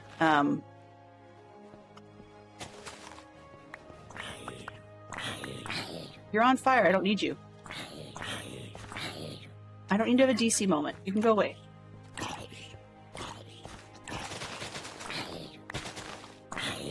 Thank you. Like, how long do you burn for? But yeah, so dance will be coming back, getting a little bit more physical, getting out, and having a different crew, because they're definitely not streamers. Very, very much not streamers. But that'll be nice to spread things around and so on. So, yeah. Yeah, I was surprised he was on fire for so long. I'm used to them dying quicker. Server lag, although, I mean, hey. Though I may not be letting a ton of them despawn, these stupid blocks do seem to help. Yeah, so the poor Aussies will be losing out, I'm afraid, but the daytime watchers and the Brits will be in their element, I suppose. That's making it sound like things are a lot more important than they are, but yeah, that's where we'll be heading with the new schedule. I mean, that's, in a way, it's a little bit back to our roots, in that streaming during the day while my kids are at school is sort of where this all began, and might as well go back to where it all began, in a weird way. The stream weekends will still be later in the day, so we may still have an evening slot for those. Specifically in January, I haven't yet picked my slot, but I need to get on that one pretty quick, because it'll be... Oh, actually, now that I think about it, second weekend in January is actually coming up, like, on my tail really quick. Where is my calendar? Hello? Calendar? Please? Thank you. Yeah, so, possibly this weekend. Okay, well, good to know. No, next weekend, sorry. Good to know. All right, well, so we've got a stream weekend coming up soon. It'll be that. Yeah, there is that. Yeah, so there's all kinds of reasons for it, but that's where the big schedule change piece.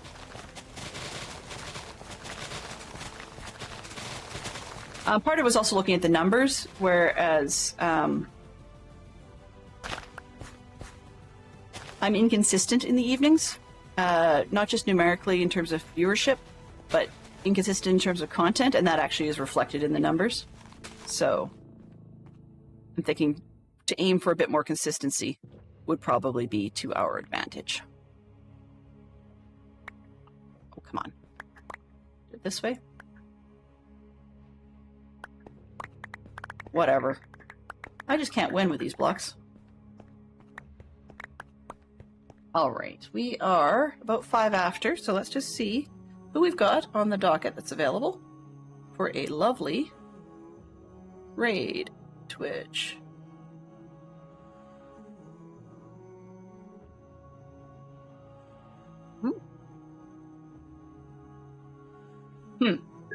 Not a lot.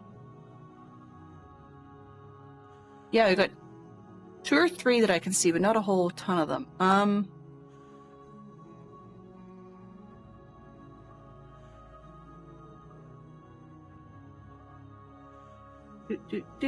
Okay.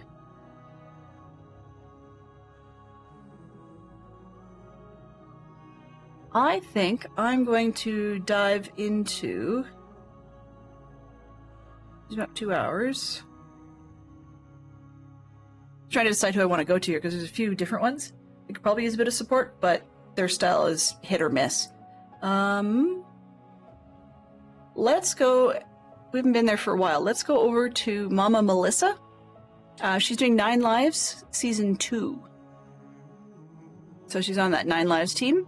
I'm not sure which side she's on particularly, but yet another one of those daytime mom ones. So let's start heading over there. Now I want to say thank you to everybody who dropped by today. I really do appreciate that you guys came through. Welcome to a new year. Hopefully we'll all figure out some new plans going forward and have ourselves a great time. Let's get that raid started, and I will then say my specific thank yous. Find the button. There we go. Button, where is the button? Hello there. You're very welcome, Mama Bear. And very welcome, Keith. I'm glad you guys had a good time. All right. So, very special thank you to Yellow for his resub. We appreciate that all the time. And thank you to our clue spenders for the day. Also, thank you to Fantastic Sherlock Fox, Scrublord, and Benson. Ooh, thank you very much, guys, for being our moderators. Also, thank you to chat from Yellow, Mama Bear, Terrier Darts, Keith, Ross, Silver Unicorn, Minneapolis Mel, and Springer Shadow. So, have yourselves a great day, and I will see you again later this evening. Do grab some emotes if that's your, the messages if that's your thing, and I'll see you on the other side. Bye-bye for now.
Mischief managed.